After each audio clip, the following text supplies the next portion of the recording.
Je suis Pierre Bavedin, interne à Saint-Étienne en 3e semestre et chargé de mission réseau au sein de l'ISNAR IMG. C'est un honneur pour moi de vous présenter cette table ronde avec laquelle je ne déclare n'avoir aucun conflit d'intérêt, si ce n'est des liens d'intérêt, notamment avec l'un des intervenants, le professeur Paul Frappé, enseignant à Saint-Étienne.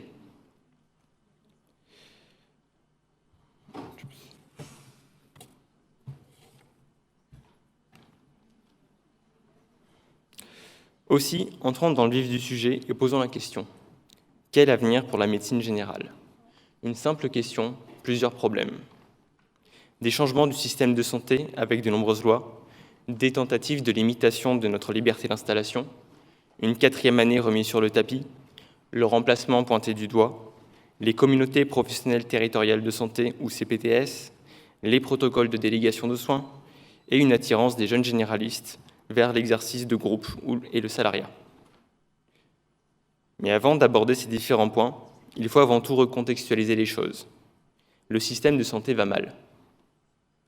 Mais pour comprendre l'étiologie de ce mal, je vais devoir commencer par vous parler accès aux soins, car cela permet de comprendre ce qui a été mis en place et qui impacte notre pratique. Commençons par le nombre de médecins. L'instauration du numerus clausus dans les années 80 et les politiques de restriction du nombre de nouveaux médecins ont manqué de prévoyance.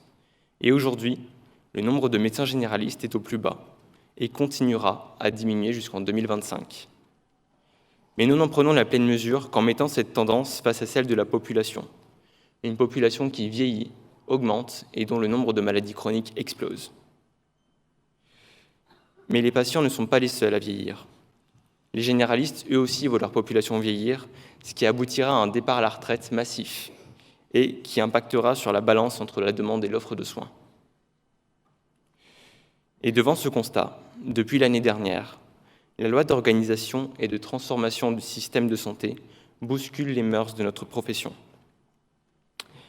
La médecine générale se voit dessiner un avenir différent de la pratique à laquelle nous aspirons.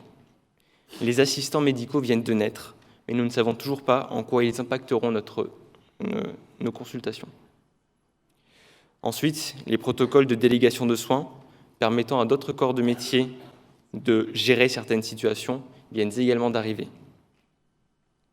Et enfin, nous assistons à des tentatives de limitation de notre liberté d'installation. L'une des principales propositions de loi a été portée en été 2019 sur une proposition de 3e année en autonomie complète, afin d'utiliser les internes comme offre de soins, sous prétexte qu'ils étaient capables de remplacer dès la fin de leur 3e semestre. Et ce n'est qu'après une longue bataille avec les autres acteurs de la santé que nous avons pu réussir à empêcher que cette loi passe. Pour ce qui est des assistants médicaux et des protocoles de soins, peut-être y verrons-nous un progrès dans la médecine, qui sait.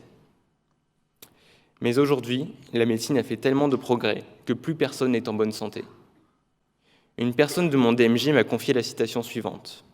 Elle m'expliquait qu'un docteur célèbre lui avait dit un jour « Tout homme bien portant est un malade qui s'ignore ». En est-on arrivé là? Mais rien n'est fixé et tout reste à construire. Voyez plutôt. La situation du soin en France se résume souvent au terme de démographie médicale.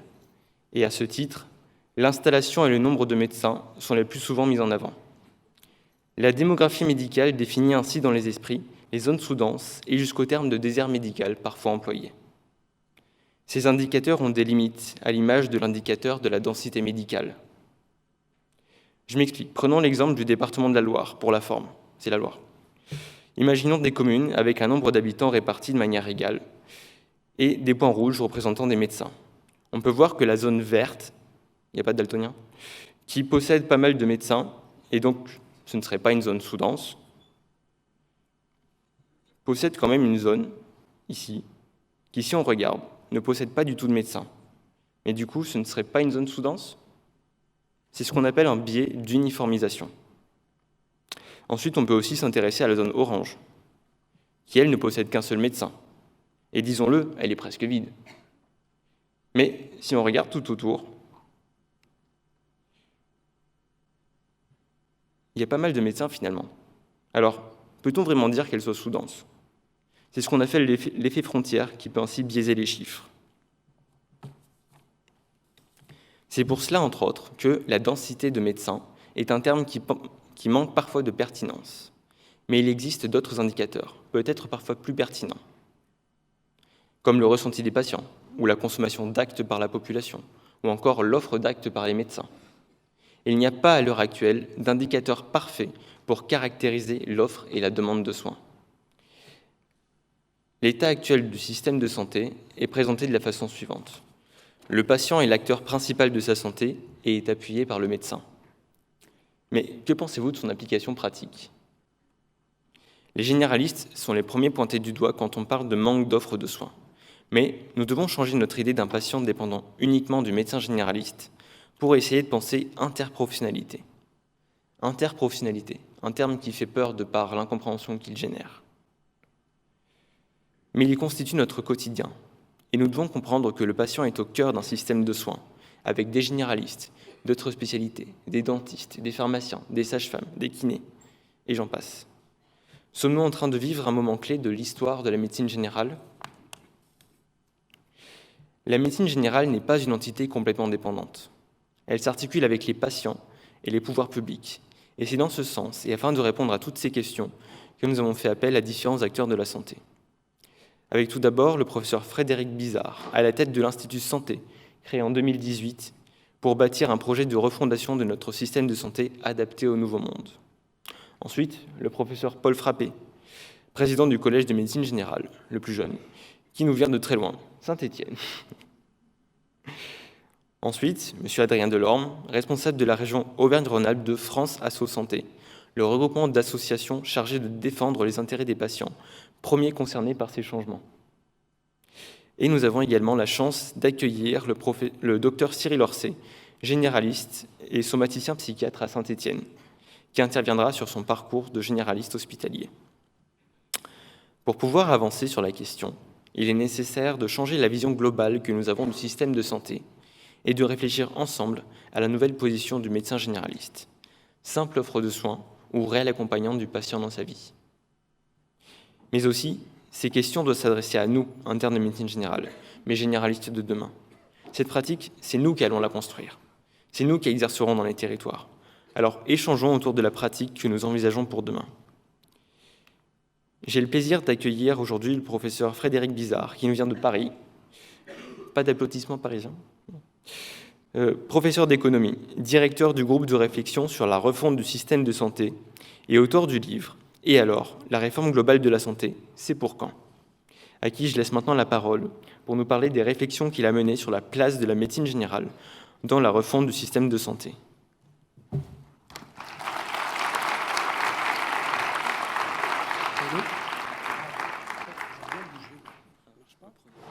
Un, deux, voilà. Bien, merci beaucoup Pierre pour cette brillante introduction. Merci à l'ISNAR IMG, à Marianne Sinaud de m'avoir invité. Ce n'est pas toujours qu'on invite des économistes, donc je pense qu'on peut essayer d'apporter une pierre utile. Alors, juste un mot sur le livre, c'est pas Frédéric Bizard qui l'a écrit, c'est l'Institut Santé, donc c'est un collectif dont beaucoup de vos collègues, Olivier Saint-Lary qui a piloté toute la réflexion sur l'évolution des soins de ville. Il y a Maxence aussi qui a participé, entre autres. Voilà, il y a plusieurs. On a essayé d'avoir cette approche transversale, transpartisane, transdisciplinaire, qui me paraît indispensable.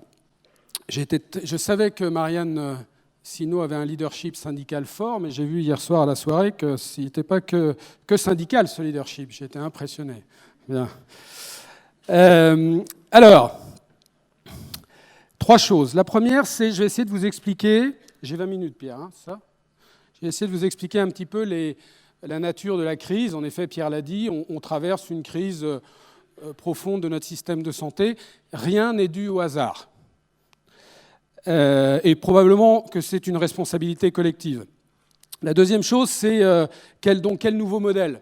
Sur quoi est-ce qu'on peut ici, tous dans cette salle, ou à 90%, s'entendre sur les fondamentaux du nouveau modèle qui nous est imposé par le changement radical de l'environnement ? Et la troisième chose, c'est donc la médecine libérale dans ce nouveau système de santé, qu'est-ce qu'elle pourrait être ?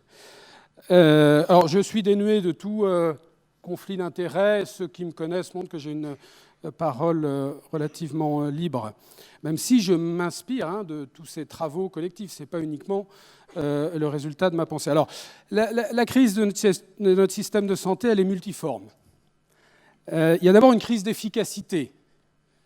Quand j'entends encore en 2020 des gens oser dire qu'on a le meilleur système de soins au monde, il faut quand même, d'une part, ne jamais croiser de professionnels de santé qui vous expliqueront que ce n'est plus tout à fait le cas, juste si vous le regardez de l'intérieur, mais on a une vraie crise d'efficacité si vous regardez, par exemple, juste les inégalités sociales de santé. Mais comme on est absolument omnibulé par l'accès aux soins, on pense qu'un système de santé, c'est un système de soins où il suffit juste d'avoir des professionnels de santé quand on est malade. On reviendra là-dessus. Donc, on a un système qui est de moins en moins efficace. Si vous regardez la différence d'espérance de vie entre un cadre et un ouvrier, elle s'est dégradée depuis 1980. Pas de beaucoup, vous allez me dire. C'était 6 ans en 1980, c'est 6 années et demie aujourd'hui. Bon, enfin, avec tout l'investissement, les progrès médicaux, c'est quand même pas quelque chose de positif. Si vous regardez l'espérance de vie sans incapacité, c'est bien de vivre vieux, c'est mieux de vivre vieux en bonne santé. Depuis 10 ans, elle est stable chez les hommes, 62,6 années. C'est-à-dire que 100% de la hausse de l'espérance de vie en France chez les hommes se fait avec des incapacités. Quand même pas une réussite extraordinaire. Et en effet, Pierre l'a dit, maintenant, on fait face à des difficultés d'accès aux soins, c'est-à-dire de couverture du territoire. Bon. Deuxième crise, qui est probablement la mère de toutes les crises, c'est une crise de gouvernance. Il n'y a pas de pilote dans l'avion. On a un système qui marche absolument sur la tête dans ce qui est d'essentiel pour toute organisation, système social, entreprise, institution, association, qui est d'avoir une gouvernance cohérente, forte, avec un peu de vision. Vous avez une hydre à 3 têtes au national, l'État, l'assurance maladie, la CNSA, et une seule tête en région. C'est-à-dire qu'on a tout regroupé en région, puis on s'est dit, mais au national, finalement, on va laisser les 3 têtes. Et est-ce qu'on a fait le bon choix dans la concentration des pouvoirs en région avec l'État? Probablement pas, mais là, c'est un débat. Mais en tout cas, quand on veut étatiser un système, encore faut-il s'assurer que l'État a les moyens de le piloter. A les moyens stratégiques, avec une vraie vision politique. Ça fait à peu près 30 ans qu'il n'y a pas de projet politique en santé. Et l'ennui, c'est que le dernier, il a été mortifère, qui a été justement de complètement étatiser et administrer le système. Le vrai projet politique qui nous conduit toujours, il date de 45 et 58. D'accord ? Donc, on a un système qui a une gouvernance qui véritablement nous conduit dans une impasse, on pourrait développer. Mais comment sortir? Je vous donnerai mon avis sur la nouvelle gouvernance, mais encore une fois, c'est un débat de société. Troisième crise, c'est une crise économique. On est le pays en Europe, après la Suisse, à égalité avec l'Allemagne, le Luxembourg, qui dépensons en part de PIB le plus pour notre santé. Donc on ne peut pas dire que la France, la nation, néglige la santé. Alors, ça ne veut pas dire qu'on dépense beaucoup, mais si on parle de part de PIB, c'est la part du gâteau qu'on dédie à la santé. Et cette part du gâteau, à 11,2 points de PIB, si vous regardez par rapport à l'Allemagne, ça fait une dépense par habitant qui est nettement plus faible que par l'Allemagne. Parce qu'on a un PIB par habitant qui est plus faible. Bon. D'où aussi l'importance d'avoir aussi des politiques qui génèrent une croissance économique suffisante aux partisans de la décroissance. Je rappelle juste ça. Bon. Donc ce n'est pas qu'on dépense beaucoup, mais on dépense une part assez importante. Mais par contre, on dépense extrêmement mal. J'ai regardé hier une petite statistique. On est d'accord qu'il y a un virage ambulatoire qui doit être pris depuis des années. Non? On partage ça. D'accord. Vous regardez en 2000... les dépenses, et l'objectif, ce n'est pas d'opposer Pierre-Paul ou Jacques. Hein. La ville, à l'hôpital, c'est de réfléchir. Hein, c'est ni d'opposer le public-privé, ni d'opposer la ville et l'hôpital, ni les spécialistes aux médecins généralistes. Il faut se mettre à un cran même au-dessus si on veut réfléchir à l'avenir du système. Si vous regardez la part des dépenses en médecine générale par rapport à la part des dépenses de consommation de soins et de biens médicaux, c'est-à-dire l'ensemble des dépenses de soins proprement dites. Vous aviez en 2000 une part qui était de presque 6% pour les médecins généralistes. On était de mémoire autour de 6,3 milliards. Et 50 milliards, 51 milliards pour l'hôpital, c'est-à-dire 46% de cette part des dépenses totales de CSBM. Presque 20 ans plus tard, à votre avis, on en est où? La part de l'hôpital a baissé, la part de la médecine générale a augmenté. Hein? Bien non. La part de l'hôpital a été stable, 94 milliards aujourd'hui sur 203 milliards, et la part de la médecine générale a baissé d'1 point. D'accord? C'est-à-dire qu'aujourd'hui, vous êtes plutôt à 5% de part de dépenses de consommation de soins et de biens médicaux. C'est-à-dire que d'un ratio de 8 entre la dépense hospitalière et la dépense en médecine générale, vous êtes aujourd'hui à un ratio de 10. Donc, on voit bien que ça n'a pas été dans le bon sens. Bon. Donc, ça, en économie, c'est ce que l'on recherche, c'est l'optimisation de l'utilisation des ressources.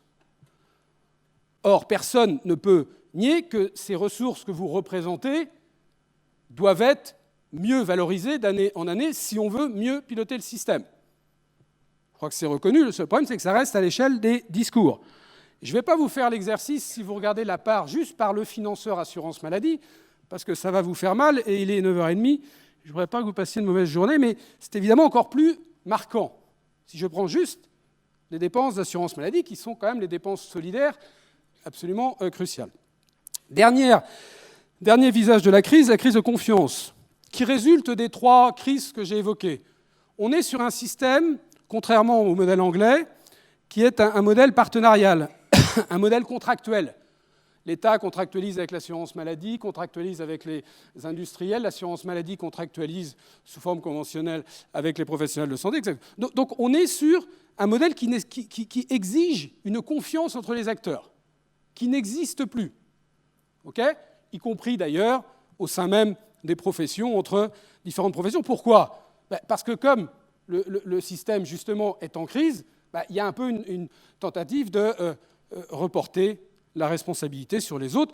Et en général, tout gouvernement confondu, on aime bien reporter la responsabilité sur les professionnels de santé, d'où toutes ces mesures coercitives.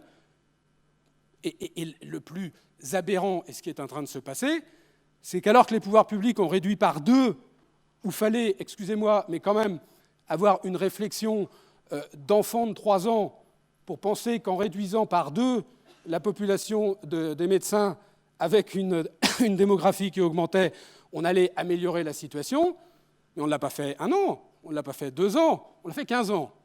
Bon.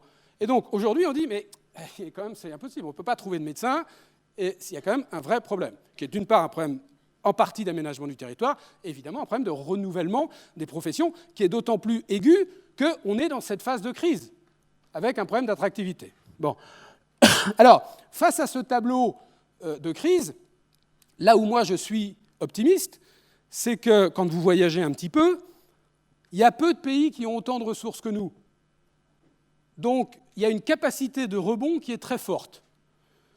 On a des ressources humaines en matière de professionnels de santé que là, pour le coup, le monde entier peut nous envier, même si ce n'est pas parfait, même si c'est pas... Mais on n'a jamais eu autant de ressources humaines aussi bien formées, même s'il y a plein de problèmes, mais si vous regardez historiquement. Bon.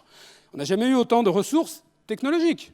On est quand même au cœur d'une révolution technologique qui, si on en prend tous les bénéfices, peut nous faire un saut qualitatif colossal, mais dont il faut, on sait bien, aussi contrôler les risques.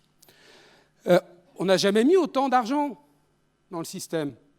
En 1960, on était à 3,5 points de PIB en dépenses de santé. Aujourd'hui, on est à 11,2. Ceux qui pensent que la crise est uniquement une question de ressources financières, je suis désolé, se trompent. Que la ressource financière soit mal utilisée, encore une fois, je l'ai dit oui, mais ce n'est pas le cas. Pourquoi est-ce qu'on est en crise? Pour 2 raisons que je ne vais pas développer là, parce qu'on n'a pas le temps. Mais d'abord parce que, comme je l'ai dit tout à l'heure, il y a eu vraiment une erreur de politique de santé qui a été prise il y a 25 ans, qui est de dire, puisque j'ai du mal à maîtriser mes dépenses de santé, c'est parce que j'ai trop de liberté dans le système de santé, et donc il faut que j'administre davantage le système, et donc je vais passer à une phase d'étatisation qui se passe depuis 25 ans, où il faut que j'ai un contrôle administratif maximal sur l'ensemble des acteurs. On y arrive. On est au bout de cette logique-là. Et dans le monde d'aujourd'hui, et c'est le problème qu'on a aussi notamment sur les retraites, qui est de mon point de vue une réforme nécessaire, mais qui a été mal calibrée, et surtout qui n'a pas été pensée sur l'essentiel qui est qui gouverne. Et penser qu'un État centralisateur jacobin peut aujourd'hui réussir le pilotage d'un système de santé ou d'un système de retraite, c'est une erreur. Deuxième chose, alors, vers où est-ce qu'on doit aller ? Quel système de santé est-ce qu'on veut ? Notre système de santé, il est unique au monde dans ses fondamentaux. C'est le seul système de santé qui décline le triptyque républicain. On est le seul système de santé à se préoccuper de la liberté des individus, à faire en sorte qu'il y ait une liberté, justement, qui est aujourd'hui menacée, puisqu'on arrive dans la crise, on se dit, tiens, comme d'habitude, si on supprimait les libertés, qui est la liberté aussi bien des professionnels de santé que la liberté des usagers patients. On est un des seuls systèmes de santé à se préoccuper de l'égalité des chances, on va dire, en matière de santé. Le modèle anglais, par exemple, lui fait ce qu'on appelle un safety net, un système minimaliste où on veut que tout le monde ait un accès, mais simplement avec un filet de sécurité. Ceux qui veulent plus peuvent avoir plus, notamment par un système privé parallèle. D'accord ? Et puis, à cette liberté et cette égalité, on a évidemment ce qui permet de lier les deux, qui est un système solidaire. Bon. Probablement que ce n'est pas pour rien qu'on a décliné ce modèle-là. Nous suggérons de continuer sur cette ligne-là, qui n'est pas une vision idéologique des choses, parce qu'on se dit que c'est quand même nettement mieux adapté à la société française que de se dire « j'ai un système pour la masse et puis un système pour les autres ». Bon. Donc, c'est à partir de là, mais ce que je vous dis, c'est important, parce que si on ne le refonde pas, on va vers ce modèle-là, puisqu'on aura un hôpital public pour les plus défavorisés, et puis le reste pour les autres. On aura des centres de santé publics pour les plus défavorisés, et le reste pour les autres. Que les antilibéraux, et il faut aujourd'hui la richesse c'est d'avoir de tout, hein, que les antilibéraux ne s'inquiètent pas, l'exercice libéral ne mourra pas, mais il sera confiné, plutôt que d'être accessible à l'ensemble de la population, il sera confiné à une partie de la population.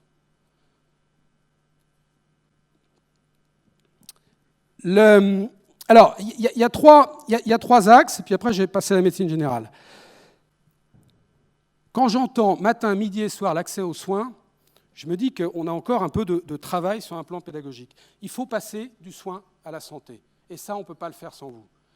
Il faut, pourquoi ? Parce que, là aussi, ce n'est pas idéologique, c'est que vous avez une triple transition, démographique, épidémiologique et technologique. La transition démographique vous impose, si vous voulez que le système soit soutenable, c'est-à-dire si vous voulez être capable de soigner tout le monde dans les mêmes conditions, si vous voulez qu'il soit soutenable économiquement, il faut essayer de repousser la pathologie le plus tard possible. Donc cette espérance de vie sans incapacité devient absolument cruciale. Okay ? Donc il faut avoir une approche holistique de la santé. D'accord ? Donc, ce qui nécessite sur un plan politique une approche interministérielle, ce qui nécessite qu'il faut que les professionnels de santé se préoccupent des bien portants. C'est aussi important que de se préoccuper des malades dans un système de santé du XXe siècle. La deuxième chose, c'est qu'il faut passer de l'offre à la demande. Désolé d'employer des termes économiques, mais raisonnement, on peut dire passer des professionnels aux patients. Ce qu'on dit depuis 30 ans, mais on fait exactement l'inverse. Pourquoi ? Parce qu'en effet, pour se préoccuper des biens portants, il faut avoir une approche de santé publique. Il faut avoir une approche populationnelle. Donc il faut partir des besoins, de la demande, qui est très peu évaluée en France, en tout cas qui n'est pas du tout le pivot du système. Okay ? Si vous voulez qu'un parcours de patient chronique soit bien géré, qui doit le gérer, à votre avis? L'usager. Voilà, j'entends derrière moi, mais c'est l'usager. Or, aujourd'hui, toute la réflexion, elle est de se dire, alors comment ça, entre l'hôpital et les professionnels de ville, comment je vais gérer? C'est simple pourtant. Vous voulez qu'il soit bien géré? Mettez les outils nécessaires pour que le patient soit en capacité de le gérer. Alors, j'entends ensuite la réflexion dire non, mais il est gentil, bizarre, mais attends, et ceux qui sont en bas de l'échelle sociale, c'est justement qu'il faut mettre le système pour que eux, si vous ne voulez pas creuser les inégalités sociales, que eux soient aussi capables de le gérer. Pourquoi? Ça, c'est la grande différence du risque court et du risque long. C'est vrai pour tous les risques sociaux. Quand vous êtes sur un risque social court, par exemple une pathologie aiguë, est-ce que c'est nécessaire et rentable, excusez-moi l'expression, d'investir dans le capital humain? Non. Mais quand vous êtes sur un risque long, où la personne elle va vivre pendant des années et des années avec sa pathologie, si vous n'investissez pas dans le capital humain pour le rendre capable de gérer sa pathologie, vous allez creuser les inégalités, vous n'allez surtout pas améliorer sa qualité de vie. Donc, arrêtez d'être obsédé par le soin. La qualité de vie des patients, c'est tout aussi important pour aujourd'hui dans le nouveau système de santé. Et ce n'est pas un truc de bisounours, de bien-être. C'est un truc d'être capable de gérer son risque. Et donc, je vais arriver sur la troisième partie, c'est donc qui doit être responsable de tout ça? Nous, on pense qu'on ne voit pas d'autres personnes que les médecins généralistes, comme pivot de cette gestion des parcours. Le troisième axe de reconstruction, c'est justement cette notion de gouvernance qui pilote.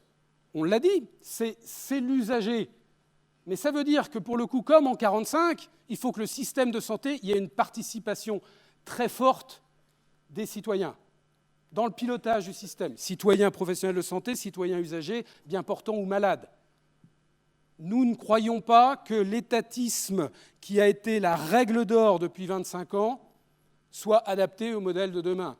Il faut réinventer, mais ce n'est pas vrai qu'en santé, une démocratie sociale participative forte.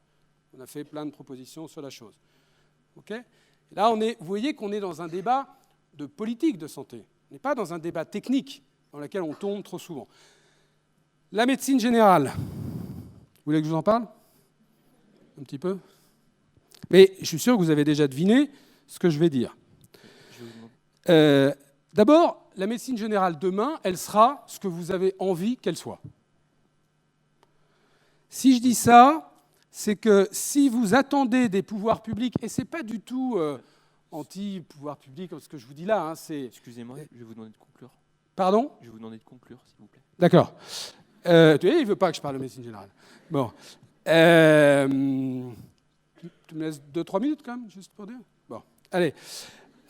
OK. Bon. C'est que vous n'avez pas de programme aujourd'hui politique de santé dans aucun parti politique. Alors, c'est ennuyeux, mais prenons-le du bon côté, c'est qu'il faut le nourrir, ce programme, et le construire. Bon. Je vais faire un petit peu de provocation. Là, non, on n'a pas le temps parce que c'est... On n'a pas le temps. Mais si la provocation, ça aurait été de vous dire, vous gagnez 80 000 € à peu près aujourd'hui. L'argent, ce n'est pas tout, ce n'est pas un objectif de vie, ce n'est pas truc. Mais mon objectif, c'est comment est-ce que je peux mieux valoriser, donc je parle de façon monétaire. Comment je peux aujourd'hui, moi, pouvoir public, responsable des deniers publics, vous payer 100 000 € demain? Mon point, encore une fois, il n'est pas financier. Vous pouvez reverser les 20 000 € à une association caritative si ce n'est pas l'argent. Ce n'est pas le sujet de vous rendre riche, ce n'est pas ça le sujet. C'est comment je peux vraiment revaloriser la chose. La première chose, c'est de faire évoluer vos missions. Si vous voulez rester juste à l'accès aux soins, restez à l'accès aux soins. Mais vous serez la dernière roue du carrosse. Parce que d'abord, vous avez vu, comme on le dit, finalement, il y a les infirmiers qui ont un rôle essentiel aussi. Enfin, je suis désolé. Chacun doit avoir son rôle. Et le mieux, c'est que chaque profession soit revalorisée par le haut. Donc si on revalorise la médecine générale, on va revaloriser les infirmiers. Il faut d'abord revaloriser la médecine générale pour pouvoir revaloriser les infirmiers. Ça semble un petit peu évident. Vous avez 3 missions, à mon avis, qui est le maintien en bonne santé, qui sont les soins courants, qui sont toujours là, et puis la gestion des parcours, la gestion des affections de longue durée. 90% des diabétiques ne vont jamais à l'hôpital et ne voient que le médecin généraliste. Aujourd'hui, on a fait un forfait pour piloter le parcours, une expérimentation. On l'a fait piloter par qui, le forfait? L'hôpital. Bon. Donc, vous voyez que c'est la chose. Deuxième chose, et ce sera ma conclusion. Je vous demande j'ai presque fini, Pierre. Deuxième chose, et ça sera ma. Donc, la deuxième chose, c'est faire évoluer la formation. Il faut mettre des sciences sociales, si vous voulez. Troisième chose, il faut faire évoluer les modes de paiement. Vous êtes aujourd'hui à 12% de forfait. Et d'ailleurs, c'est marrant parce on pense qu'il n'y a que le paiement à l'acte pour faire vivre l'exercice libéral, ce qui est une erreur.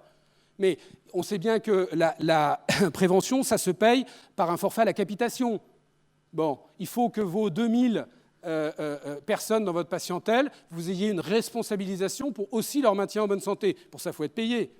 Ça doit être probablement au moins 15 à 20% de votre rémunération. Et puis, il faut que ce parcours d'affection de longue durée, ce n'est pas une succession de consultations, c'est un ensemble de travaux qui ne sont pas forcément du face-face, mais il faut que vous soyez payé. Alors on va me dire, non mais ok, mais on progresse, regardez 12%. Mais la stratégie des petits pas, ce n'est pas adapté à un processus darwinien. Quatrième chose, l'universitarisation de la médecine de ville. Là aussi, vous allez me dire, mais c'est en route. Non, mais c'est tellement un petit pas. C'est que vous ne pourrez pas revaloriser la médecine générale si vous ne considérez pas qu'on peut faire de l'enseignement et de la recherche aussi bien qu'à l'hôpital. Et ce n'est pas aller un tout petit peu vers là. Par exemple, l'équipe d'Olivier a proposé qu'il y ait un programme ambulatoire de recherche clinique. Comme il y a un PHRC, il faut un PARC, un parc. Bon, ou peut-être qu'un seul programme qui soit partagé avec la chose. Bon. Donc, pour conclure, je pense que si vous raisonnez, je raisonne un petit peu à froid, je ne suis pas là pour vous faire plaisir ou pour vous, mais ma réflexion, elle est... Et puis si je me trompe, je suis prêt à changer d'avis, mais par contre, il faut juste me démontrer qu'est-ce qui est plutôt la bonne direction que ça. Vous êtes forcément la cheville ouvrière d'un système de santé performant du XXIe siècle. On ne peut pas faire autrement. Si on fait autrement, c'est qu'on n'aura pas optimisé le système. Mais, encore une fois, de mon point de vue, on n'en prend pas la direction, non pas qu'il n'y ait pas des choses qui aillent dans la bonne direction. Et vous voyez, vous avez des moyens de négociation, et après je laisse Pierre, la 4e année, ça va être très pratique, voilà un bel outil de négociation.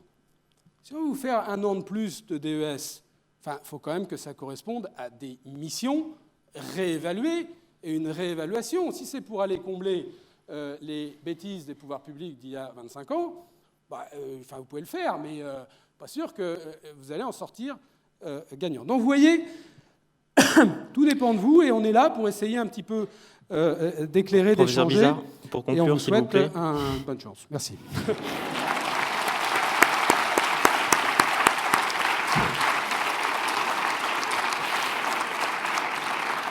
Merci, professeur Bizard, de nous avoir fait part de votre travail.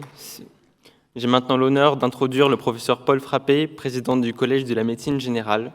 Je lui donne la parole pour qu'il nous parle de sa vision. Merci.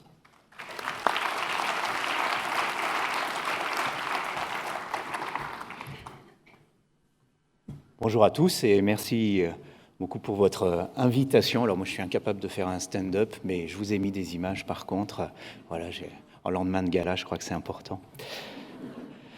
Je suis donc Paul Frappé, je suis médecin généraliste dans une maison de santé pas très loin d'ici, dans un quartier populaire de Saint-Étienne. Je suis professeur des universités de médecine générale.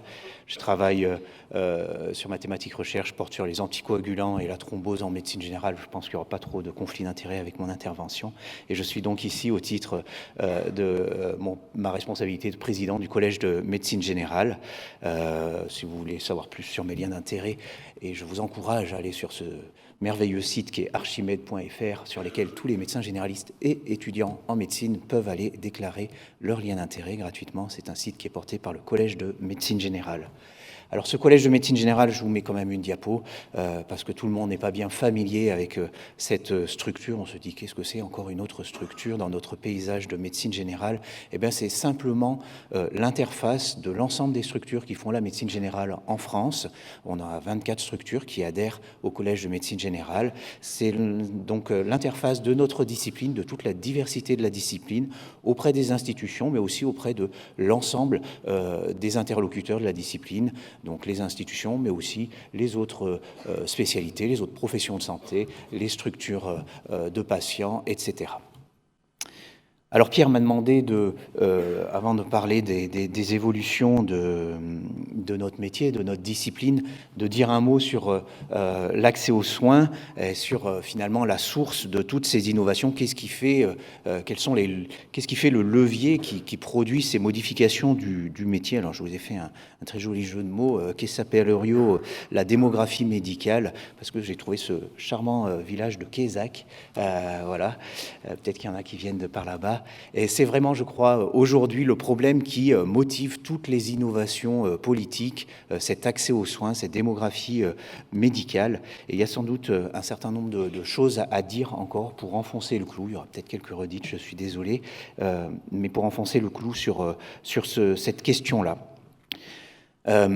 C'est une question, Pierre disait qu'en février dernier, il y a eu, on n'est passé pas loin de mesures de coercition, mais la question est toujours présente à l'approche des municipales. On a ce sondage via Voice qui est sorti et qui essaye d'éclairer les politiques notamment, donc sur les attentes des Français. Et vous voyez que pour ce qui est du programme santé, la présence d'établissements et de professionnels de santé de proximité arrive en tête des préoccupations des habitants. Et puis, tout récemment aussi, un rapport du Sénat du 29 janvier 2020, je vous ai mis juste le sommaire, je ne sais pas s'il faut le lire en entier, mais sur le sommaire, ça traduit déjà pas mal de choses. Vous voyez sur la gauche une description assez dramatique, un constat assez alarmant sur cette démographie, sur les inégalités territoriales d'accès aux soins, et puis à droite, la fameuse, non pas coercition maintenant, il faut le dire, régulation à l'installation, qui est donc remise sur le devant du débat, et on a des nouveaux coups de boutoir qui arrivent de ce point de vue-là et qui posent des questions. Et je pense que de ce point de vue-là, voilà, il est toujours nécessaire, pédagogique, de démonter ces malentendus, peut-être voilà, de dévier ce MG bashing un petit peu spontané de certaines personnes et de montrer que le problème est plus complexe. Plusieurs arguments. Le premier, toujours la Loire, une petite thèse qui commence à dater maintenant, mais qui parle bien. À gauche, vous avez les zones officielles qui sont en déficit de médecins généralistes ou fragilisées, donc en déficit en rouge et fragilisées en jaune. Et à droite, vous avez le résultat d'un appel à un certain nombre de patients, le premier habitant de chaque page des pages blanches de la Loire, avec en rouge les zones où les habitants finalement déclaraient qu'ils étaient le plus d'habitants déclaraient qu'ils étaient en manque de médecins généralistes. Et vous voyez qu'il n'y a pas de concordance mathématique entre ces zones qui sont en déficit mathématique de médecins généralistes et ceux où la population se sent en manque. Et il est probable qu'en répartissant les médecins généralistes de manière uniforme sur le territoire, finalement, on ne réponde pas vraiment à la demande de la population. Dans le même sens, une enquête que UFC Que Choisir, parue récemment sur l'accès aux médecins traitants, une petite phrase que je trouve très intéressante en haut du... Est-ce que ça fonctionne, ça? Non. Si. Ah si, voilà. Juste ici, notre enquête montre que les difficultés les plus grandes ne se rencontrent pas forcément dans les déserts médicaux les plus importants. Donc on revoit aussi dans cette enquête le fait que le problème n'est pas si simple que ça et ne peut pas se réduire à il suffit de combler les déserts médicaux. Et puis pour ceux qui préfèrent aux chiffres UFC Que Choisir ou aux chiffres de la Loire des données un petit peu plus officielles, voici des données de l'adresse, toutes récentes, en 2020, février 2020, 5,7% de la population française vit en zone sous-dotée en médecins généralistes. Et en dessous, vous avez une autre enquête de l'adresse où, dans l'ensemble de la population, 29% de la population s'estime en zone sous-dotée. Vous avez sur le graphique la répartition par indice d'accessibilité potentielle localisée. Et vous voyez que finalement, ça ne varie pas tant entre les zones les plus déficitaires, c'est le premier quartile d'APL, et les zones les plus surdotés finalement en médecins généralistes, on a finalement quasiment tout autant de patients, d'habitants qui se plaignent, qui ressentent un manque de médecins généralistes. Et ce manque ressenti est largement supérieur au pourcentage finalement officiel dans la population française. Et on voit que si on venait à résoudre ce problème pour les 5,7% de la population qui vit en zone sous-dotée, 80% globalement des Français qui se ressentent un manque de médecins généralistes seront frustrés parce qu'ils vont soit ne pas voir d'amélioration, soit même se voir retirer des médecins généralistes là où ils habitent.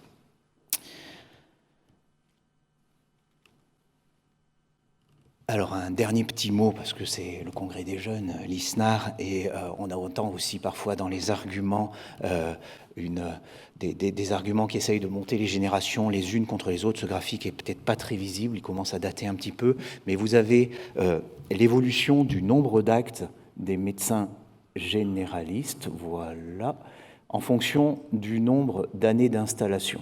On entend dire aujourd'hui, les jeunes, ils ne travaillent pas. Voilà. Effectivement, les plus anciens, les plus anciennement installés, on va prendre donc les différentes courbes sont en fonction des générations, des années d'installation, et puis ils ont séparé les sexes en pointillés les femmes et en ligne continue les hommes. Vous voyez que les plus anciennement installés, effectivement, aujourd'hui réalisent plus d'actes qu'un jeune installé ici. Mais si on prend à la même ancienneté d'installation, eh bien, les jeunes installés aujourd'hui réalisent plus d'actes que les vieux installés au même âge, à la même ancienneté d'installation. Donc je pense qu'il faut essayer, là aussi, de se refuser de rentrer dans un conflit de génération sur cette question. On pourrait dérouler longuement nombre d'arguments sur ces questions. Moi, j'aimerais résumer peut-être le problème de l'accès aux soins dans une seule diapo. Les racines du mal, cette petite discussion Twitter captée au hasard d'une lecture d'un patient qui se plaint, voilà, le SAMU à Poitiers ne se déplace pas, j'ai fait une crise de panique, c'est complètement crétin, ils ne sont pas venus. Une discussion s'engage et on voit que l'incompréhension persiste. Je souffre d'anxiété, j'ai un traitement, j'aurais préféré que le SAMU se déplace, etc. Et il est vraiment là le cœur du problème. Il n'est pas dans le fait de déplacer le MG bashing vers du patient bashing, j'espère bien que ce n'est pas la morale de l'histoire, mais plus de dire qu'il y a une incompréhension, une incongruence, une inadaptation entre l'offre et la demande dans notre société aujourd'hui, et tout le monde peut-être peut se poser la question de ce point de vue-là. Alors pour y répondre, peut-être 4 aspects, je n'ai pas regardé l'heure, combien de temps il me reste, mais 4 réponses qui sont proposées phares aujourd'hui. La première, c'est la télémédecine, les téléservices, avec, vous avez peut-être entendu parler de ce fameux site, arrêtmaladie.fr. On sent qu'il y a une fuite en avant dans ces nouveaux services, et ça montre bien les déviances possibles de cette télémédecine mise en avant comme étant la panacée, la réponse à tous les problèmes. Voilà, et on sent que ça nécessite un cadre. Donc ce site, en l'occurrence, a aujourd'hui 2 recours contre lui, un par l'assurance maladie et un par l'ordre des médecins. Mais on sent qu'il y a nécessité d'un cadre sur cette solution qui est proposée. Quelques éléments de réflexion. Quelque part, ces déviances sont sans doute bien parce qu'elles révèlent le cœur de notre métier. On voit bien que le médecin généraliste ne peut se réduire à une machine où on rentre ses symptômes, on rentre le nombre de jours d'arrêt maladie qu'on souhaite, on clique et on paye et on obtient sa réponse. Voilà. Le travail du médecin généraliste va au-delà. Il y a une notion de responsabilité, il y a une notion de programmation des soins, en négocier, entendu, discuter avec le patient. Et c'est sans doute une chance pour nous. Pour ne pas faire cibler que le site arrêtmaladie.fr, je vous en ai mis un autre exemple sur ma question médicale où cette Carole a pu demander un renouvellement de somnifères sans bouger de chez soi. C'est formidable. Voilà, alors la télémédecine permet sans doute un gain de temps. Quel temps ? Très peu de temps médical va être gagné, sans doute essentiellement le temps de déplacement du médecin, mais elle demande de l'autre côté de la balance, sans doute il faut mettre quand même toute la question du matériel et puis la nécessité quand même d'une ressource humaine, d'un tiers, sans doute avec des notions des compétences de soins qui puissent faire l'assistance sur place. On peut se poser la question, donc sur cette télémédecine, il va falloir sans doute dégager les situations plus spécifiques dans lesquelles elle se trouve pertinente. Est-ce que ce sont les situations les plus chronophages? Peut-être pas. Est-ce que on arrive aujourd'hui à identifier ces situations, et le patient peut identifier ces situations, car s'il n'en est pas capable d'identifier la situation qui va donner lieu à de la télémédecine, eh ben, il risque de passer par la télémédecine avant de se retrouver réorienté, et on augmentera encore la frustration, rappelez-vous la discussion Twitter, dans le recours aux soins. Deuxième réponse qui est proposée pour libérer du temps médical, c'est les protocoles de coopération, le partage de compétences. Vous avez ici un petit exemple. Alors, les protocoles de coopération peuvent être expérimentés aujourd'hui dans des équipes qui soumettent un protocole à la HAS, et la HAS, entre autres, le transmet au Collège de médecine générale, et on est amené à émettre un avis. Je vous ai mis un exemple sur la douleur lombaire, juste un petit début, un petit résumé, et dans la lombalgie était proposé un accès direct donc, au kinésithérapeute qui pourra faire un diagnostic de lombalgie commune, une évaluation des drapeaux rouges, drapeaux jaunes, poser l'indication d'un traitement antalgique, prescrire des antalgiques de palier 1, des AINS, et prescrire un arrêt de travail. On sent bien que là aussi, il y a nécessité d'un cadre, qu'il y a des lignes rouges peut-être qui ne sont pas cohérentes et qu'il va falloir tracer sur le point de vue des protocoles de coopération. Ces lignes rouges pourront s'attacher notamment aux protocoles de coopération qui s'adressent aux situations aiguës, à la demande de soins immédiats. On sent bien que c'est plus problématique dans ces cas-là que dans des situations chroniques d'éducation thérapeutique, les infirmières azalées, voilà, la demande de soins immédiats pose des questions spécifiques dans les protocoles de coopération. Dans toutes les situations qui vont nécessiter plus particulièrement une programmation discutée avec le patient, qui permet de prioriser aussi, de tenir compte des priorités du patient. Et là aussi, il faut sans doute un interlocuteur unique, et ces protocoles de coopération ne vont pas dans ce sens-là. Et puis on voit dans les protocoles qui nous parviennent au Collège de médecine générale, certains même erreurs de raisonnement, la fermeture prématurée, vous entendez peut-être ça dans vos débriefs de SASPAS et autres stages praticiens. On voyait un protocole sur l'éruption prurigineuse chez l'enfant, où finalement l'ensemble du protocole ne parlait que de la varicelle et ne prenait pas en compte la possibilité qu'une éruption prurigineuse chez l'enfant pouvait être autre chose. Tous ces protocoles posent enfin la question de l'accès à l'information médicale, du transfert d'informations. Plus il y a d'interlocuteurs, plus l'information doit être disponible et pertinente. Troisième réponse qui est proposée pour libérer du temps médical, c'est l'assistant médical. Donc c'est un nouveau métier qui est créé avec ce professionnel qui va pouvoir aussi bien faire des tâches des activités de type administrative, organisation, de coordination, et aussi toucher du doigt certaines activités de type médical. C'est encore aujourd'hui très flou, l'assistant médical, c'est vraiment en démarrage. Pour vous résumer, j'ai piqué cette diapo généraliste, j'espère qu'ils ne m'en veulent pas, mais voilà, aujourd'hui, un médecin généraliste qui a une certaine activité minimale peut demander à bénéficier d'une aide financière à l'assurance maladie pour avoir un assistant médical à tiers-temps, à mi-temps ou à temps plein. Et il y a, vous voyez, des enveloppes qui sont décernées, qui sont dégressives. Alors les contrats des assistants médicaux sont des contrats à 5 ans. Et sur ce point-là, c'est peut-être le point le plus questionnant, c'est la visibilité au-delà de 5 ans de ces assistants médicaux. Je ne sais pas si j'ai le temps de développer, donc je vais essayer de faire vite, mais globalement, beaucoup de questions se posent. Quel est le contenu, notamment Est-ce que l'assistant médical, ça va être finalement une super secrétaire, une infirmière qui va avoir des tâches plus particulières ou autres?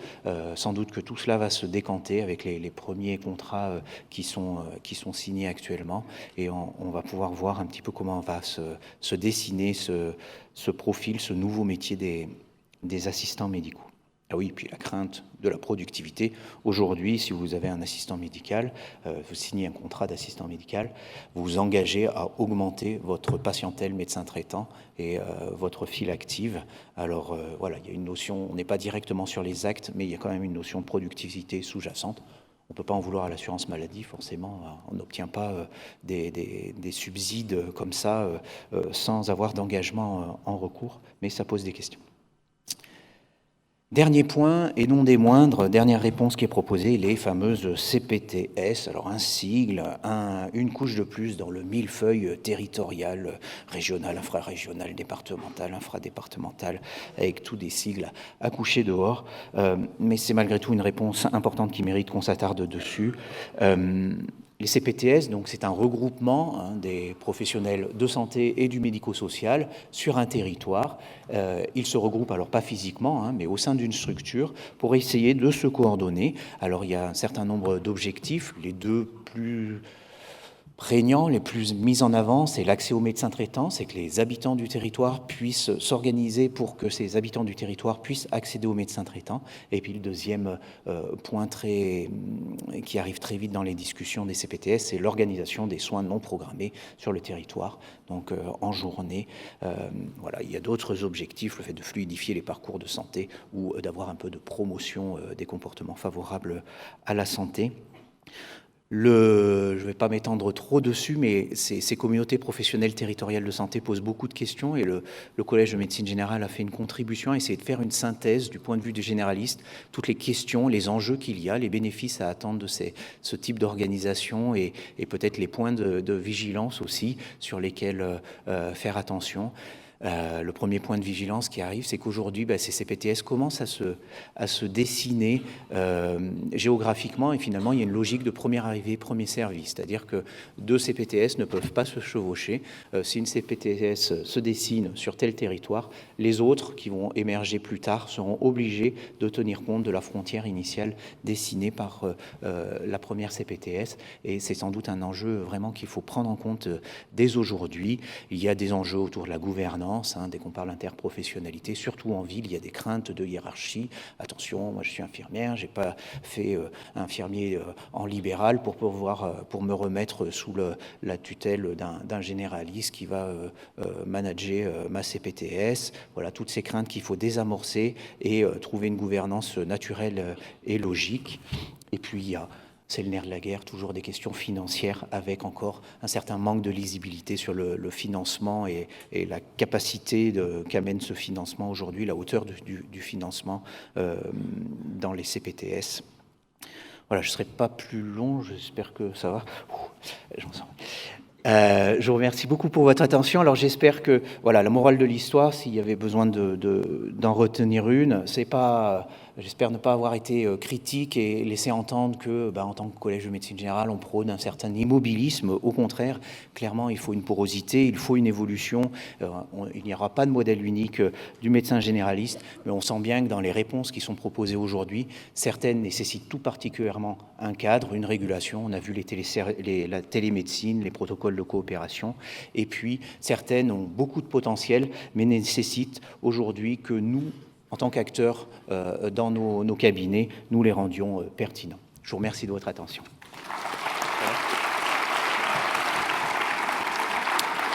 Merci, professeur Frappé, de votre intervention. Nous avons maintenant la chance de recevoir M. Adrien Delorme, représentant de France Asso Santé, à qui je laisserai le soin de nous parler du point de vue des patients sur ces changements.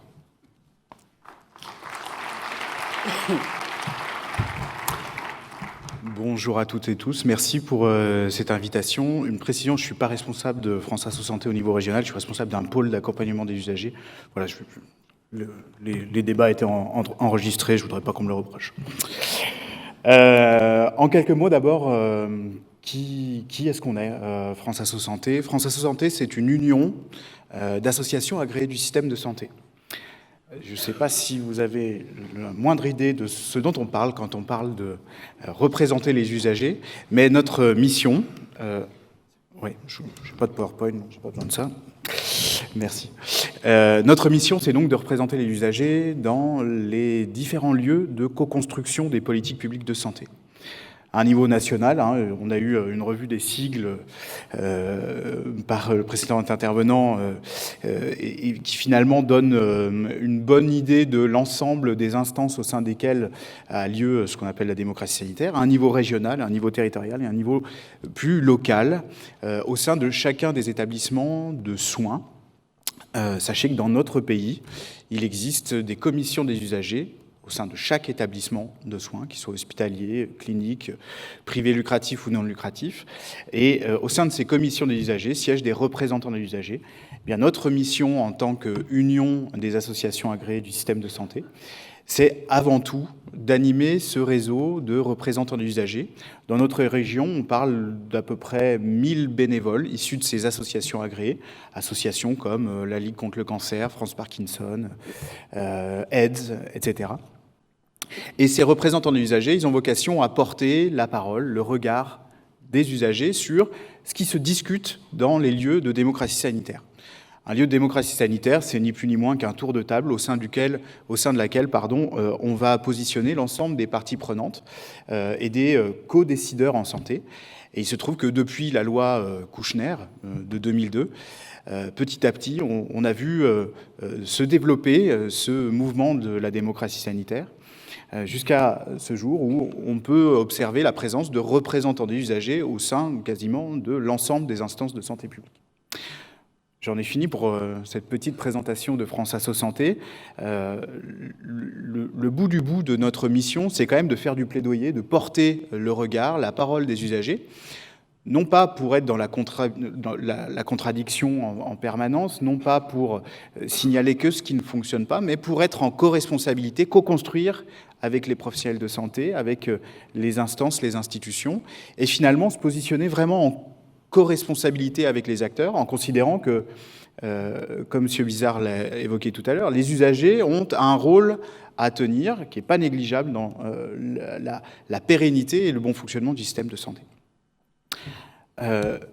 Avant de vous décrire en quelques minutes les attentes que l'on perçoit, nous, en tant qu'association, en tant qu'union d'associations des usagers, revenir sur quelques éléments de contexte que l'on perçoit, nous. On a parlé à travers les yeux d'un économiste du système de santé, à travers les yeux d'un professeur de médecine générale. La perception que l'on a, nous, en tant qu'usagers et citoyens, c'est avant tout le fait que la santé s'inscrit dans un temps long. Qu'on est malade longtemps, qu'on vit plus longtemps, certes, et ça a été dit, plus longtemps en mauvaise santé, et que de fait, cette évolution des parcours de vie des personnes commande de faire évoluer le système qui accompagne ces personnes. On va en parler après. L'autre point que l'on constate, c'est que notre système de santé est encore très hospitalo-centré. Alors, pour plein d'avantages. Évidemment qu'on a besoin d'espaces de haute technicité, on a besoin vraiment de lieux qui répondent à l'aigu, qui répondent au spécifique, à l'hyperspécifique.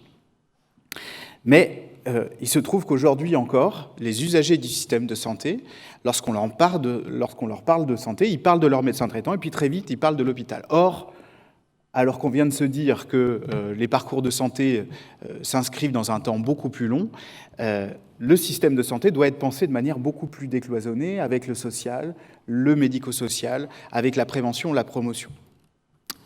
C'est le deuxième constat. Le troisième constat, c'est qu'en tant qu'usager, on perçoit encore que vous parlez très peu entre vous. Alors certes, en tant qu'ancien collègue de promo, vous allez avoir des facilités avec tel ou tel confrère, consoeur d'ailleurs, en majorité, je crois. Mais à quel moment vous parlez entre professionnels du social, du médico-social, de la prévention? À quel moment les professionnels de la ville vont parler aux professionnels de l'hôpital et réciproquement? Ça, c'est un vrai sujet pour nous, usagers, c'est la question de l'information, et j'aurai l'occasion d'y revenir. Voilà pour le contexte que l'on perçoit, nous, en tant qu'usagers, quand on est dans la vraie vie des parcours de santé. La conséquence, elle a été évoquée, c'est que concrètement, aujourd'hui, l'offre ne répond plus à la demande. Il ne s'agit pas de jeter l'opprobre sur les usagers d'un côté ou les acteurs du système de l'autre. Là encore, on est en co-responsabilité, mais force est de constater que les usagers, quand ils font usage du système de santé, souvent ils se plantent. Et les professionnels de santé, quand ils produisent du soin, dans 30% des cas encore, il y a des actes que l'on considère comme non pertinents. Donc il y a comme ça une offre et une demande qui se rencontrent mal. Donc concrètement, aujourd'hui, face à ces constats, on a un certain nombre d'attentes, de pistes, de réflexions qui se dessinent et que je vais vous partager, alors sans ordre je dirais, de priorité ou d'importance. Ces pistes sont les suivantes. Alors, je crois qu'il y a un point sur lequel on a très peu parlé jusqu'à présent, c'est le sujet de la prévention.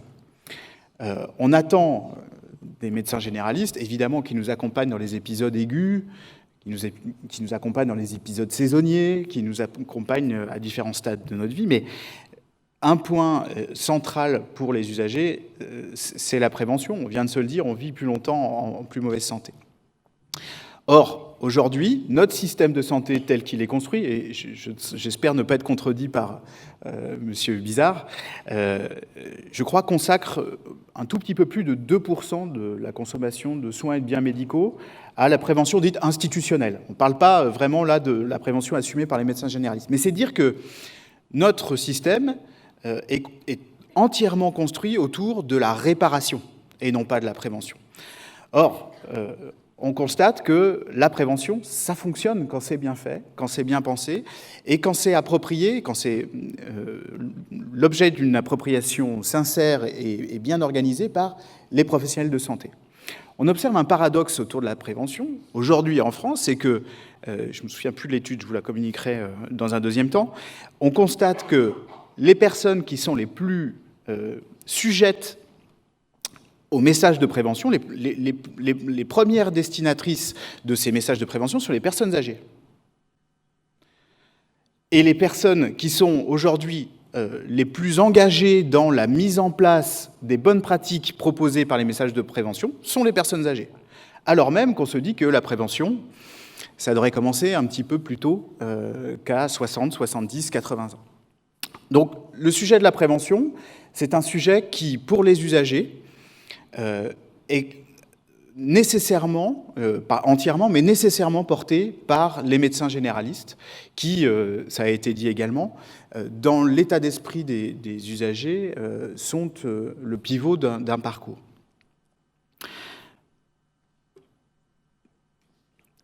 Dans vos actions de prévention que vous mettrez en place, là je fais une petite seconde militante,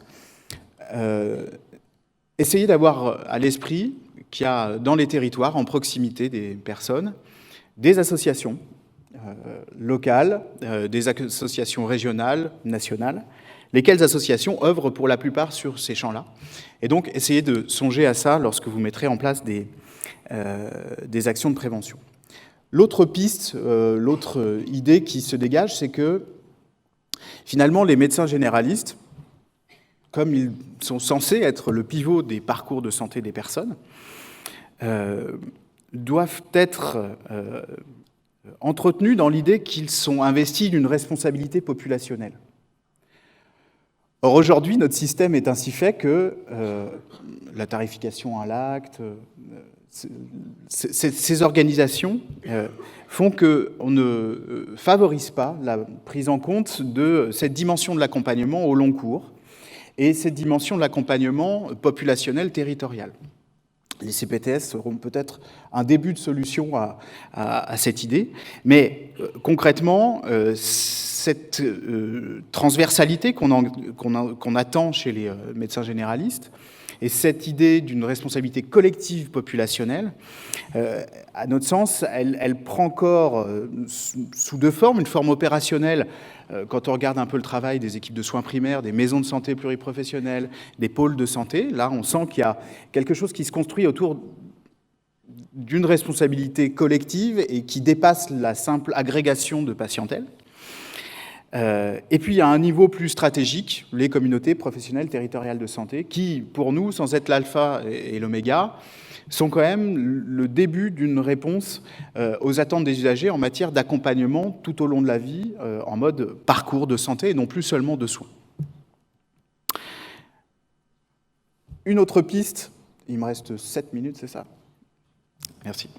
Une autre piste, c'est se dire que la médecine générale, comme elle est au cœur, elle est censée, elle est au cœur des parcours de santé et de soins des personnes, doit apprendre à s'investir dans ce qu'on appelle l'amélioration continue de la qualité. Alors c'est un peu un gros mot quand on en parle avec les médecins, ils nous disent mais attendez, mais on suit des formations, et puis on a eu une formation quand même costaude au début, et puis on se parle entre confrères, entre consoeurs, donc la qualité, on sait ce que c'est. Il nous semble que les démarches d'amélioration continue de la qualité, et lesquelles démarches doivent nécessairement prendre compte des retours d'usage, et donc des retours des usagers, de la parole, l'évaluation par les personnes, et bien que cette démarche qualité, elle est encore insuffisamment investie par les acteurs de la médecine générale, mais que là aussi, les CPTS, les modalités d'exercice collectif, vont être un levier sans doute pour transformer cette situation. Et puis, et enfin, on porte fortement l'idée, mais je ne pensais pas que mon propos, pour le coup, militant, serait porté par notre premier intervenant, M. Bizarre.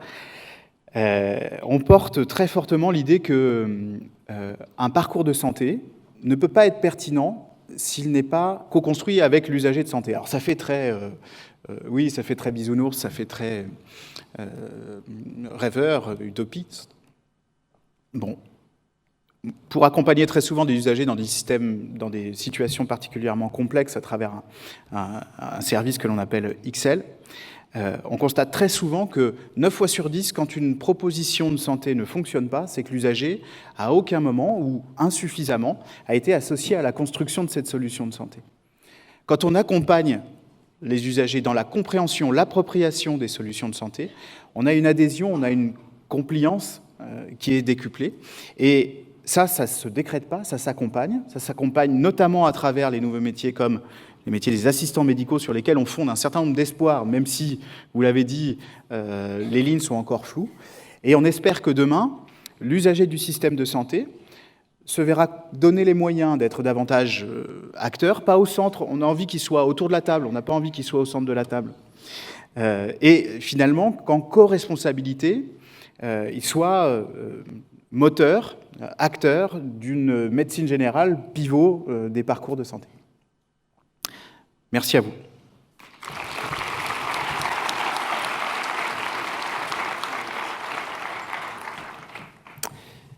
Merci, Monsieur Delorme, d'avoir amené les patients au cœur des débats.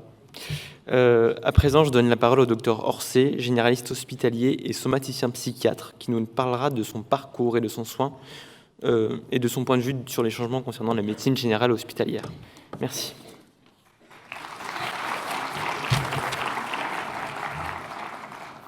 Bonjour à toutes et à tous. Je remercie les organisateurs de m'avoir convié à votre congrès. Je vais vous donner un point de vue donc un peu personnel et qui va débuter par le petit bout de la lorgnette, c'est-à-dire mon exercice au quotidien, avant de tenter de vous donner rapidement quelques questionnements qui sont les miens, je dirais un peu pour votre génération. J'ai fait mon 3e cycle de médecine G à Saint-Étienne, j'ai terminé en 1994. J'ai fait quelques remplacements en ville et puis il y avait des postes à pourvoir comme faisant fonction d'interne dans l'hôpital psy à côté à Saint-Jean-Bonne-Font, où on exerçait à la fois un peu tout, c'est-à-dire de la bobologie, de la médecine un peu plus sérieuse, de la psychiatrie, enfin on faisait un petit peu tout. À l'époque, il n'était pas vraiment question de faire des carrières hospitalières, donc j'ai fait attaché, FFI, assistant, enfin tout ce qu'on peut faire avec des statuts un peu de breloque. Et finalement, au bout de 10 ans, j'étais devenu un peu un cas social et ils m'ont accordé un titre de praticien hospitalier en médecine générale. Ça avait l'air cohérent, j'étais inscrit à l'ordre en tant que médecin généraliste et il me semblait que je faisais une activité à peu près cohérente de médecine générale, à savoir tout ce que les psychiatres, à l'époque, n'avaient pas envie de faire. Et maintenant, je me retrouve à coordonner un petit peu les soins somatiques dans les unités de psychiatrie, les unités d'hospitalisation. C'est une autre question, pas encore les CAP, les CMP et les structures extra-hospitalières, ce qui couvre environ 200 lits. avec l'aide d'IMG et d'externes. J'insiste là à Saint-Étienne sur le fait que nous arrivons à faire passer dans les stages pas loin d'une centaine d'externes par an, et les meilleures années environ 8 à 10 IMG, ce qui leur permet, je pense, de voir la psychiatrie tout simplement, c'est-à-dire pas dans le prisme d'un miroir de fausses représentations, d'un miroir de ce qui est passé à la télé ou sur le net, de voir ce que c'est pour de bon, ce qui ne s'apprend pas forcément à l'ECN, et ce qui vous permet, quand vous êtes mis en situation devant des patients un peu difficiles, tout seul, au cabinet ou en visite, peut-être d'être plus serein et moins dépassé par certaines situations. Au niveau de la formation continue, j'ai passé une dizaine de diplômes après pour essayer d'améliorer mes connaissances dans certains points, essentiellement en urgence, en gériatrie. Et puis, donc, pour parler de ma pratique professionnelle, peut-être que certains d'entre vous sont malheureusement jamais passés en psy pour une raison ou une autre, que ce soit externe. Il faut redéfinir à quelle population on s'adresse. On s'adresse à la population, entre guillemets, la plus malade, essentiellement dépression grave, syndrome bipolaire et schizophrène. Plus d'1% de la population, hein, donc vous en verrez fatalement que vous le vouliez ou non. Ces gens arrivent en psy pour raison psy, par définition. Donc je ne choisis pas les gens que je vois. Ils sont là et eux-mêmes, les psychiatres ou les équipes vont me dire que ça ne se passe pas très bien et qu'il faudrait venir les voir. Cette population, quand on prend les statistiques, vers les années 2000, elle avait 15 années de moins d'espérance de vie que vous et moi. Ils ont refait les comptes récemment, c'est passé à 18. Donc on ne va pas dans le bon sens. Et on est dans une des rares spécialités qui n'augmente pas vraiment l'espérance de vie des patients. Ce n'est pas très connu, mais c'est comme ça. Pourquoi ils ne vont pas bien? Parce qu'ils ont des facteurs de risque, des addictions, beaucoup de comorbidités, un recours aux soins de médecine de ville qui demande un effort particulier pour l'optimiser, parce que pour l'instant, ça ne fonctionne pas. Et j'espère que votre génération contribuera à une meilleure prise en charge, ce qui sous-tend au départ aussi une meilleure formation. Et je suis au cœur d'une population qui va me poser des difficultés entre prise en charge psychiatrique, prise en charge somatique, avec les peurs en miroir qui se forment. À l'intérieur de l'hôpital psy, ils ont peur du somatique, les somaticiens ont peur des passages à l'acte psy. On essaye d'avoir un discours compris par tout le monde, d'arriver à avoir un rôle un peu de médiateur et de facilitateur entre les équipes. Et puis ensuite, le patient, il ressort, donc on va avoir un problème de relais avec les équipes en ville, ambulatoires, extra-hospitalières, pour construire quelque chose où, en plus des difficultés qui vous ont été exprimées avec les orateurs précédents, avec un patient responsable de ses actes, demandeur, nous, ils ne demandent pas grand-chose. Ils sont plutôt évitants. Ils vont avoir un généraliste pour tamponner la carte Sécu. Et puis, en général, ils n'y vont pas. Ils y vont peu. Ils n'y vont pas à l'heure. Ça ne fonctionne pas bien. Et au bout de quelques années, ils repassent en psy. Et c'est là qu'on trouve quand même extraordinairement plus de cancers à un stade métastatique qu'à un stade où ils auraient dû et pu être possiblement diagnostiqués dans de bonnes conditions. Donc, à l'intérieur de l'hôpital psy, on va essayer de leur faire un bilan somatique, clinique, biologique. On va répondre aux demandes de tout ce qu'on pourrait appeler la bobologie. On va découvrir plein d'histoires malheureusement prises avec retard diagnostique et les réintroduire dans le circuit de soins. Tout ça en respectant la volonté du patient, c'est-à-dire souvent en reprenant un retard de prise en charge, parce qu'on ne peut pas les obliger à avoir des soins somatiques. Il y a une obligation de soins psychiatriques, mais qui en aucun cas sauf urgence vitale, n'implique la participation contrainte à des soins somatiques. Et puis c'est un exercice qui va de la pédopsie jusqu'à l'évolution actuelle vers un vieillissement des populations. On a pour ça beaucoup de gens confus. C'est plus facile de trouver un lit en psy qu'en gériatrie ou en neurologie. Il faut redresser certains diagnostics. Donc on parcourt toute une gamme d'âges. On va des soins d'urgence à des soins de continuité. Il y a des gens que je suis depuis 25 ans. Je pense que je suis pour l'instant leur unique recours somatique. Et puis, il y a même des patients pour lesquels on connaît la famille, puisqu'ils sont plusieurs à être malades dans la famille. Alors, je n'aurai pas le temps en 10 minutes de développer ce propos. Si vous n'êtes jamais passé en psy, vous pouvez aller voir sur le net ce que développe une association dont je fais partie de promotion des soins somatiques en santé mentale. Ça s'appelle ANP3SM, c'est l'acronyme, qui cause de soins somatiques et de douleurs en psychiatrie, qui s'applique assez facilement par glissement jusqu'aux personnes autistes. Nous faisons un congrès tous les ans. Le prochain est à l'Institut Pasteur le 9 et le 10 juin. Ceci étant dit... Il faudra conclure maintenant. On a un petit changement de programme à cause de l'arrivée du ministre.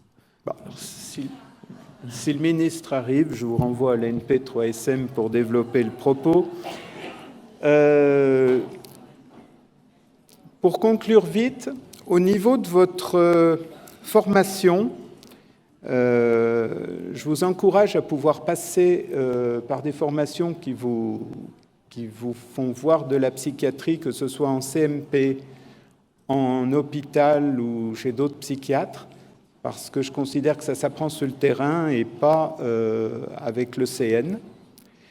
Je suis un peu inquiet d'une évolution vers les formations qui, si vous en faites une, vous exclut l'autre.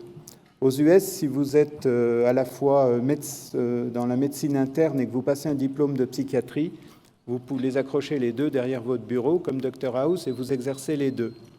En France, on vous fait faire un choix.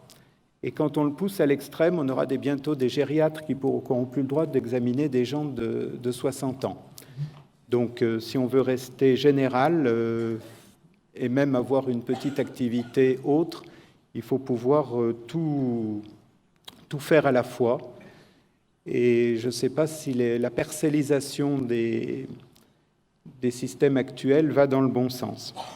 Enfin, je suis un tout petit peu inquiet d'une tendance actuelle qui pourrait être de vouloir séparer, à mon goût artificiellement, une médecine générale qui serait classique, ambulatoire, et une médecine générale qu'on exerce pas seulement en psychiatrie, mais dans des soins de support en cancéro, dans des services de chirurgie, dans les prisons, enfin dans des tas d'endroits à l'hôpital où on peut apporter notre concours, et où d'ailleurs il semble qu'il n'y ait personne pour nous remplacer.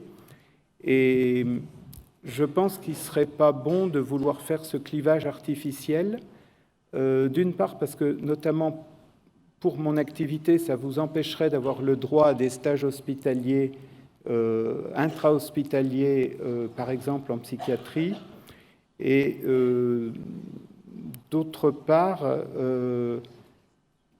c'est un autre débat dont j'ai pu discuter dans d'autres présentations, mais je ne pense pas qu'il y ait tant de différence que ça à une pratique de médecine un peu globale, que ce soit en ambulatoire ou à l'hôpital.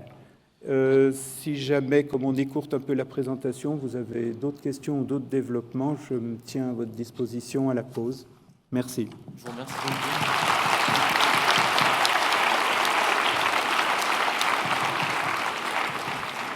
Bon, je suis vraiment désolé d'avoir écourté un petit peu ce débat.